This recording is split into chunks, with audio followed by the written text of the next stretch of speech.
Pemerintah provinsi merilis capaian vaksinasi penyakit mulut dan kuku di Jawa Timur cukup tinggi. Namun angka persentase tersebut diambil dari jumlah vaksin yang telah didistribusikan, bukan alokasi atau populasi. Sementara penambahan angka harian PMK di Jatim masih tinggi, sekitar 1.000 kasus per hari.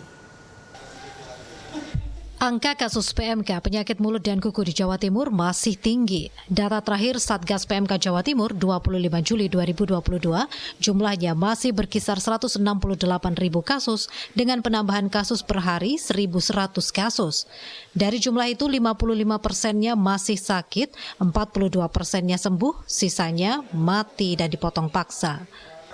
Di lain sisi, pemerintah Provinsi Jawa Timur merilis capaian vaksinasi yang tinggi, yakni 99%.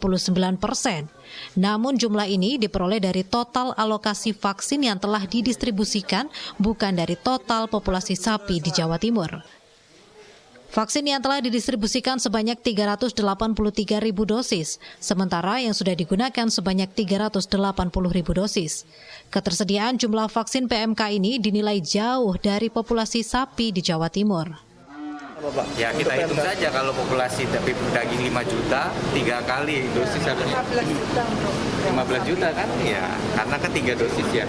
Selang berapa bulan? 1 bulan masing-masing. Jumlah vaksin yang sudah diterima di Jawa Timur setidaknya 961.000 dosis dengan 3 kali pengiriman dari Kementerian Pertanian. Pengiriman pertama 1.000 dosis, dilanjutkan pengiriman kedua 360.000 dosis dan pengiriman ketiga 600.000 dosis.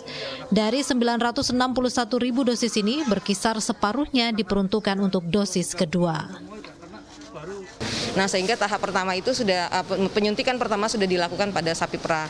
Nah, yang sekarang kita distribusikan itu adalah penyuntikan untuk tahap penyuntikan kedua dan kemudian sisanya sebanyak tahap pertama untuk vaksinasi pertama untuk ternak-ternak sapi potong.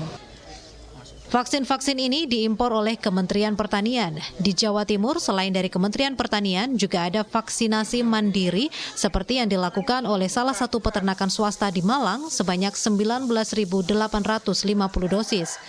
Upaya perolehan vaksin lokal juga sedang diupayakan oleh Pusat Veteriner Farma dan diharapkan selesai akhir Agustus ini dan bisa didistribusikan di awal September ini. Wida Subianto, Didin Iswandani, Surabaya, Jawa Timur.